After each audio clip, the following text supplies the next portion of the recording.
Hello guys, আমি Dipen. Welcome back to my channel Deep exclusive. So এখন আমি এই ভিডিওর মধ্যে বেসিক্যালি কথা বলবো দুটো বিষয়কে নিয়ে। প্রথমে আমি কথা বলবো পদাতিককে নিয়ে। তো চঞ্চল চৌধুরী এবং সৃজিত মুখার্জির আপকামিং প্রজেক্ট এবং মৃণাল সেনের বায়োপিক কিন্তু আসছে পদাতিক, এবং এটার আজকের অফিসিয়াল রিলিজ ডেট কিন্তু মোটামুটি অ্যানাউন্সমেন্ট করে দেওয়া হলো একটা পোস্টারের মাধ্যমে। যে পোস্টারটা সত্যি বলতে দুর্দান্ত কিন্তু হয়েছে, এবং নর্মাল একটা পোস্টার যেখানে মৃণাল সেনের তিনটে বয়স, একটা ছোটবেলা এবং একটা মধ্যবয়স্ক এবং একটা বয়স্ককালের, এই তিনটে বয়সকে কিন্তু মোটামুটি দেখানো হয়েছে, যেটা পুরো পোস্টারটাকে একটা অন্যরকম রূপ কিন্তু দিচ্ছে। আমার বেশ কিন্তু ভাল লেগেছে, এবং তার সঙ্গে সঙ্গে এটা কিন্তু আলটিমেটলি মুক্তি পাচ্ছে 15th of August। এবারে ওই সময় কিন্তু আরও দুটো ছবি মুক্তি পাওয়ার কিন্তু কথা রয়েছে, এবং একটা হচ্ছে অবশ্যই রুক্মিণী মৈত্রের নটি বিনোদিনী, এবং আর একটা কিন্তু অবশ্যই রাজ চক্রবর্তীর বাবলি।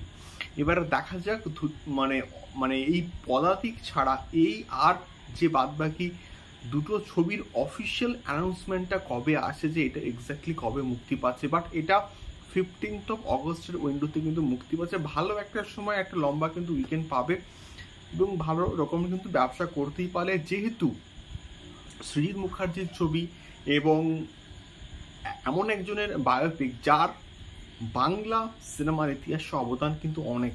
দেখা যাক কেমন হয় এই ছবিটা, এবং হাইপ তো অবশ্যই আছে, এবং টিজারটা বেশ কিন্তু প্রমিসিং ছিল। দেখা যাক কেমন হয় এই পার্টিকুলার প্রজেক্টটা। দ্বিতীয়ত আমি যে বিষয়টাকে নিয়ে কথা বলবো সেটা হচ্ছে অবশ্যই অ্যামাজন প্রাইম ভিডিওর আপকামিং সিরিজ মির্জাপুর সিজন 3কে নিয়ে, এবং এই পার্টিকুলার প্রজেক্টটাকে নিয়ে হাইপ অলরেডি কিন্তু রয়েছে, এবং সাধারণ অডিয়েন্স জাস্ট পাকলিয়ে আসে। যা ট্রেলারে দেখিয়েছে সেটা জাস্ট অনবদ্য কিন্তু ছিল, এবং আমি এই পার্টিকুলারলি এই সিরিজটার ফ্যান আছি কালীন ভাইয়ার জন্যে, মুন্না ভাইয়ার জন্যে, গুড্ডু ভাইয়া, বাবলু, সবার জন্যে। তো এখন বিষয়টা হচ্ছে পঞ্চায়েতও কিন্তু হচ্ছে আমাদের অ্যামাজন প্রাইম ভিডিও একটা সিরিজ, এবং এই মির্জাপুরের সঙ্গে পঞ্চায়েতের কিন্তু একটা ক্রস ওভার করার কিন্তু প্ল্যান করা হচ্ছে, এবং এখানে সচিবজিকে অর্থাৎ জিতু ভাইয়াকে আমরা কিন্তু পার্টিকুলারলি দুটো এপিসোডে সম্ভবত দেখতে পেতে পারি।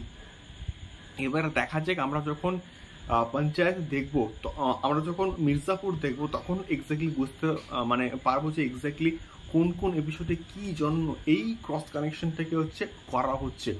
এবারে পঞ্চায়েত এমন জায়গায় শেষ হয়েছিল, এবং একটা ক্রাইম, তার সঙ্গে সঙ্গে গ্যাংস্টার, এইরকম কিন্তু একটা অ্যাঙ্গেল কিন্তু ছিল।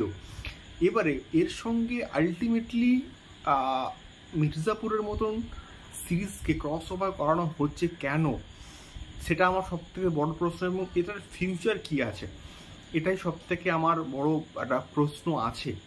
দেখা যাক কি হয়। বাট এই সিরিজটা সচিবজির জন্য কিন্তু একটা হাইপ বাড়বে, এবং ব্লকবাস্টার কিন্তু হবে, এবং যাকে আমরা এক্স্যাক্টলি বলি যে ওটিটি ব্লকবাস্টার। দেখা যাক কি হয়। তোমাদের কি মতামত অবশ্যই কিন্তু কমেন্ট করে শেয়ার করো। দেখা হচ্ছে পরবর্তী ভিডিওতে। টাটা।